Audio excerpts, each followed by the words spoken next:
Literature class. Today I will explain you second poem from your course book Beehive of class 9th.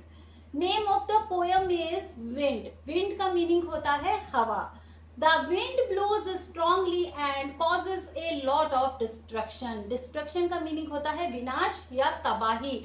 How can we make friends with it? यहाँ पर देखिए 2 lines दी गई हैं. इस poem के बारे में ही है ये 2 लाइन्स. यहाँ पर कहा गया है कि कभी कभी हवा इतनी तेज बहती है. यहाँ पर देखिए विंड ब्लोज का मीनिंग होता है हवा का बहना. कभी कभी हवा इतनी तेज बहती है और तूफान आ जाते हैं और कभी कभी हवा एक बड़े विनाश का कारण भी बन सकती है. तो किस तरीके से हम हवा के दोस्त बन सकते हैं तो वो जानेंगे हम इस पोयम में. यहाँ पर देखिए इस पोयम के थ्रू पोएट ने एक बहुत ही प्यारा सा मैसेज कन्वे किया है कि अगर हम हवा के दोस्त बनना चाहते हैं ना तो हमें कौन कौन से रूल्स फॉलो करने चाहिए वो हम इस पोयम के थ्रू जानेंगे. यहाँ पर देखिए सबसे पहले हम नीचे चलते हैं. हम जान लेते हैं who is the poet of the poem. इस पोयम के जो पोएट हैं वो है सुब्रमण्य भारती.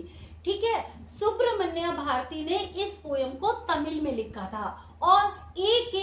रामानुजन ने इस पोयम को तमिल से इंग्लिश में ट्रांसलेट किया है. देखिए यहाँ पर नीचे लिखा हुआ है translated from the Tamil by A.K. Ramanujan. ठीक है, now let's begin. Wind comes softly, don't break the shutters of the windows, don't scatter the papers, don't throw down the books on the shelf. यहाँ पर देखिए softly का meaning होता है बड़े प्यार से, धीरे से, और break का मीनिंग होता है तोड़ना, shutters का मीनिंग होता है दरवाजे, windows का मीनिंग होता है खिड़कियां, scatter का मीनिंग होता है बिखेरना, पेपर्स का मीनिंग तो आप जानते ही होंगे कागज, और थ्रो का मीनिंग होता है फेंकना, बुक्स का मीनिंग किताबें, शेल्फ का मीनिंग होता है या तो अलमीरा या दरार. तो यहाँ पर देखिए पॉइंट विंड से बड़े प्यार से कहते हैं कि हवा थोड़ा धीरे से आओ.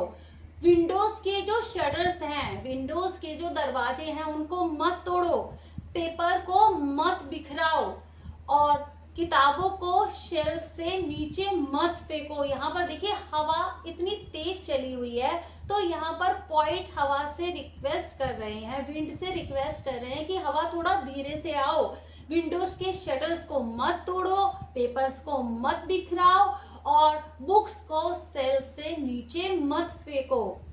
There, look what you did. You threw them all down. You tore the pages of the books. You brought rain again. तो यहाँ पर देखिए इन लाइंस में पॉइंट कहते हैं देखो तुमने क्या कर दिया है. थ्रू का मीनिंग होता है फेंकना. यहाँ पर देखिए थ्रो की सेकंड फॉर्म है.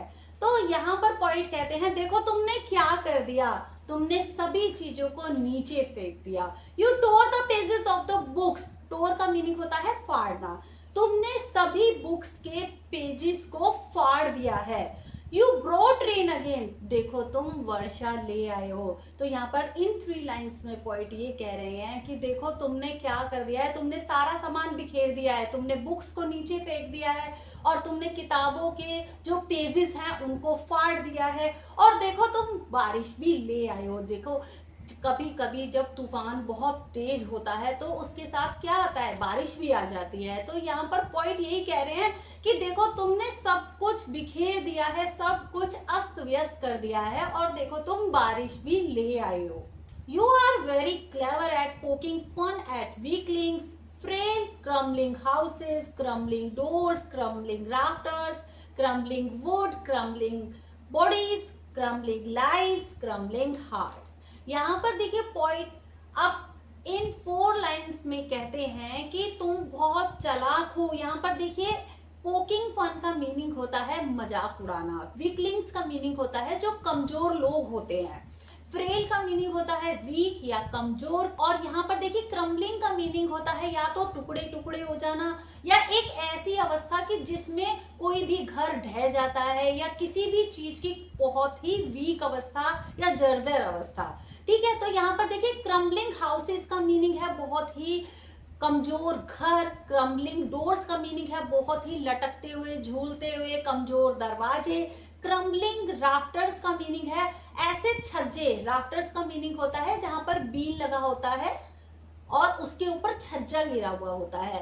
तो ऐसे छतों के छज्जे जो बिल्कुल कमजोर अवस्था में है, लटक रहे हैं। क्रम्बलिंग वुड का मीनिंग होता है बहुत ही कमजोर लकड़ियां। क्रम्बलिंग बॉडीज का मीनिंग होता है बहुत ही कमजोर इंसान। क्रम्बलिंग लाइफ्स का मीनिंग होता है बहुत ही कमजोर जिंदगी, मीन्स जो बिल्कुल किनारे पर जीवित हैं या बिल्कुल जर्जर अवस्था में हैं। और क्रम्बलिंग हार्ट्स का मीनिंग है बहुत ही कमजोर दिल। तो यहाँ पर पॉइंट इन 4 लाइंस में कहते हैं कि तुम बहुत ज्यादा चालाक हो, तुम कमजोरों का मजाक उड़ाते हो। At poking fun at weaklings, इसका मीनिंग है कि तुम, वीकलिंग्स का मीनिंग होता है कमजोर, कि तुम कमजोरों का मजाक उड़ाने में बहुत ज्यादा माहिर हो। जो क्रम्बलिंग हाउसेस होते हैं, जो झूलते लटकते कमजोर घर होते हैं, क्रम्बलिंग डोर्स होते हैं, मीन्स जो झूलते लटकते दरवाजे होते हैं, कमजोर छज्जे होते हैं, कमजोर लकड़ियां होती हैं, और कमजोर इंसानों का और कमजोर जिंदगियों का और कमजोर दिलों का मजाक उड़ाने में तुम बहुत ज्यादा माहिर हो। ठीक है। The wind god winnows and crushes them all. He won't do what you tell him. So come, let's build strong homes. Let's join the doors firmly. तो यहाँ पर देखिए विनोस का मीनिंग होता है, ये एक ऐसा प्रोसेस होता है जब हम चावल से या गेहूं से उसका भूसा या उसका छिलका अलग करते हैं। एक ये प्रोसेस होता है। तो हम चावल से या गेहूं से उसका छिलका अलग करने के लिए हम क्या करते हैं, या तो उसको ऊपर से बरसा देते हैं, चावल को या गेहूं को ऊपर से नीचे फेंकते हैं, तो उसका जो बिल्कुल भूसा भूसा है या उसका छिलका अलग हो जाता है, वो उड़ जाता है। तो यहाँ पर देखिए पॉइंट यही कह रहे हैं कि जो हवा का देवता है विंड गॉड, वो क्या करता है, वो हर चीज को विनोद कर देता है। मीन्स जो साफ साफ चीज नीचे रह जाती है और हर चीज को वो धूल के साथ, आंधी के साथ उड़ा के ले जाता है। एंड क्रशेस देम ऑल, और हर चीज को क्रशेस कर देता है, कुचल देता है। ठीक है। तो यहाँ पर देखिए फर्मली का मीनिंग है स्थिर या दृढ़। He won't do what you tell him. जो हवा का देवता है ना, वो अपनी मर्जी से करेगा सब कुछ। जो हम उससे कहेंगे ना, वो काम नहीं करेगा। तो हमें क्या करना चाहिए? So come, तो आओ। Let's build strong homes. तो हमें क्या करना चाहिए? हमें स्ट्रॉन्ग होम्स बनाने चाहिए, अपने मजबूत घर बनाने चाहिए। Let's join the doors firmly, अपने घरों के दरवाजों को बिल्कुल स्थिर, बिल्कुल पक्का करके लगाना चाहिए। Practice to firm the body, make the heart steadfast, do this and the wind will be friends with us. तो यहाँ पर देखिए पॉइंट समझा रहे हैं कि हमें क्या करना चाहिए। हवा के प्रकोप से बचने के लिए या तूफान से बचने के लिए हमें अपनी बॉडी को स्ट्रांग बनाना चाहिए। हमें ऐसी प्रैक्टिस करनी चाहिए कि हमें अपनी बॉडी को फर्म, स्थिर और दृढ़ बनाना चाहिए, बिल्कुल मजबूत बनाना चाहिए कि वो हवा का सामना कर पाए, हवा भी उसका कुछ ना बिगाड़ पाए। Make the heart steadfast, steadfast का मीनिंग होता है अटल, स्थिर या कठोर या स्ट्रॉन्ग। तो हमें अपने दिलों को बिल्कुल अटल, मजबूत, कठोर बनाना चाहिए कि वो हवा का सामना कर पाए। डू दिस, अगर हम ऐसा करेंगे, and the wind will be friends with us, तो हवा हमारी दोस्त बन जाएगी। तो स्टार्टिंग में ही ये क्वेश्चन पूछा गया था ना कि हम हवा के दोस्त कैसे बन सकते हैं। तो इसी तरीके से हम हवा के दोस्त बन सकते हैं। यहाँ पर पॉइंट कहते हैं कि अगर हम हवा से दोस्ती करना चाहते हैं, अगर हम हवा के देवता से दोस्ती करना चाहते हैं, तो उसके लिए हमें अपने आप को स्ट्रांग बनाना पड़ेगा, अपने घरों को स्ट्रांग बनाना पड़ेगा और उनके दरवाजों को बिल्कुल स्थिरता से, मजबूती से लगाना पड़ेगा। Practice to firm the body, और अपने शरीर को भी मजबूत बनाने की प्रैक्टिस करनी होगी। और अपने दिल को, मेक द हार्ट स्टेडफास्ट, और अपने दिल को भी कठोर और मजबूत और स्थिर बनाना पड़ेगा। तो इससे क्या होगा, जो हवा है वो हमारी दोस्त बन जाएगी। तो यहाँ पर देखिए इन लाइंस का मीनिंग हम इस तरीके से समझते हैं। यहाँ पर देखिए पॉइंट ये मैसेज कन्वे करना चाहते हैं, वो हमें ये समझाना चाहते हैं कि जब हमारी लाइफ में डिफिकल्टीज आती हैं, मुसीबतों के तूफान आते हैं, तो हमें क्या करना चाहिए? हमें उनसे घबराना नहीं चाहिए, हमें अपने दिल को, अपनी लाइफ्स को मजबूत बनाना चाहिए। तो हम क्या करेंगे? उन डिफिकल्टीज का सामना कर पाएंगे। अगर हमारी लाइफ में ये जो तूफान की तरह अगर डिफिकल्टीज आई, मुसीबतें आई, तो हम क्या, अगर हम कमजोर होंगे तो हम लोग बिखर जाएंगे, टूट जाएंगे। ठीक है, अगर हम अपने दिलों को, अपनी बॉडीज को मजबूत बना लेंगे ना, तो ये जो तूफान रूपी जो मुसीबतें होती हैं ना, हम इनका सामना कर पाएंगे। तो यहाँ पर तूफान को किस चीज से कंपैरिजन किया गया है? हमारी लाइफ की डिफिकल्टीज से, हमारी लाइफ की मुसीबतों से, परेशानियों से। तो अपनी लाइफ की जो मुसीबतें होती हैं, जो परेशानियां होती हैं, डिफिकल्टीज होती हैं, उनका सामना करने के लिए हमें अपने दिलों को, अपनी बॉडीज को मजबूत बनाना चाहिए। तो जिंदगी में आने वाले कोई भी दुख का हम अच्छे से सामना कर पाएंगे, हम टूटेंगे नहीं।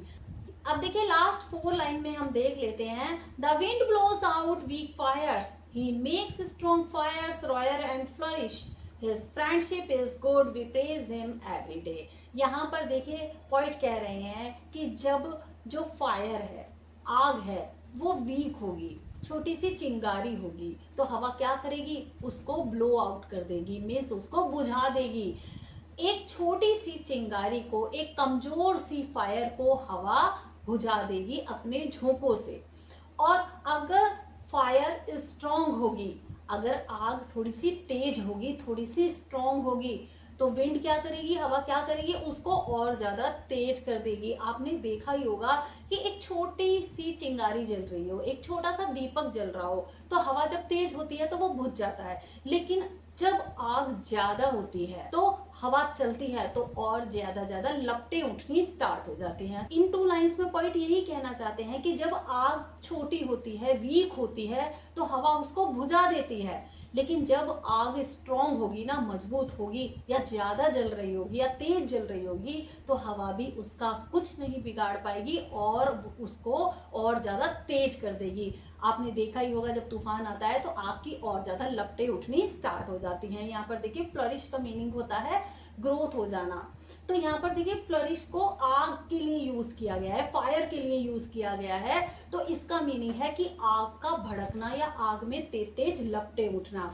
पॉइंट हमें यही समझाना चाहते हैं, अगर हम कमजोर होंगे ना, तो हमारी लाइफ की जो डिफिकल्टीज है ना, वो हमें तोड़ देंगी, खत्म कर देंगी। लेकिन जब हम स्ट्रांग होंगे ना, तो ये जो हवा है ना, ये हमारा कुछ भी बिगाड़ नहीं पाएगी और ये हमारी फ्रेंड बन जाएगी, ये हमारी साथी बन जाएगी। क्योंकि जीवन की जो डिफिकल्टीज होती है ना, जब हम उनमें स्थिर खड़े रहते हैं, मजबूती से खड़े रहते हैं ना, तो हम कुछ ना कुछ नया जरूर सीखते हैं और अपनी डिफिकल्टीज का, अपनी परेशानियों का सामना करना सीखते हैं।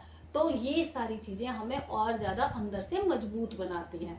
हिज फ्रेंडशिप इज गुड, हवा की दोस्ती अच्छी है और हम रोज उसकी प्रशंसा करते हैं। तो हवा की दोस्ती तो अच्छी है ना, हवा ना चले तो हमें सांस भी नहीं आएगी, मर जाएंगे हम सब लोग। तो हवा की दोस्ती जो है अच्छी है, हवा भी चलनी चाहिए और हमें उससे दोस्ती कर लेनी चाहिए और हम उसकी रोज ही प्रशंसा करते हैं। प्रेज का मीनिंग होता है किसी को कॉम्प्लीमेंट देना या किसी की प्रशंसा करना। तो हवा की दोस्ती अच्छी है, हवा हमें जीना सिखाती है, हमें उससे दोस्ती कर लेनी चाहिए, हमें अपने दिलों को मजबूत बनाना चाहिए और हमेशा ही हमें उसकी प्रशंसा करनी चाहिए। ठीक है, तो देखिए इस पोएम के थ्रू पोएट ने हमें बहुत ही प्यारा सा मैसेज कन्वे किया है। हमें ये चीज़ समझनी चाहिए, अगर हम कमज़ोर होंगे ना, तो कोई भी हमें गिरा देगा, कोई भी हमें हरा देगा। लेकिन अगर हम मजबूती से खड़े रहेंगे ना, तो कोई भी हमारा कुछ नहीं बिगाड़ पाएगा। तो यहाँ पर पोएट ने तो हवा को बोल दिया है कि हवा हर चीज़ को गिरा देती है। अगर हमारी लाइफ में भी ये तूफान के जैसे अगर डिफ़िकल्टीज आ जाए ना, मुसीबतें आ जाएं, कठिनाइयाँ आ जाएं, तो हमें स्थिरता से, मजबूती से उनके सामने खड़े रहना चाहिए और मजबूती से उनका सामना करना चाहिए। ये डिफ़िकल्टीज भी हमें लाइफ में कुछ ना कुछ नया लेसन सिखा के ही जाती हैं और हमें इन डिफिकल्टीज का सामना मजबूती से कैसे करना है वो हमें सीखना पड़ेगा। ठीक है, तो वो हम तभी सीख पाएंगे तब हम इन डिफिकल्टीज के सामने मजबूती से खड़े रहेंगे। तो हमें अपनी लाइफ को, अपने दिल को मजबूत बनाना चाहिए। ठीक है, अगर आपको इस पोएम की एक्सप्लेनेशन अच्छी लगी हो तो इस वीडियो को लाइक कर दें और अगर आप मेरे चैनल पर नए आए हैं तो चैनल को सब्सक्राइब करना ना भूलें। Take care and good bye.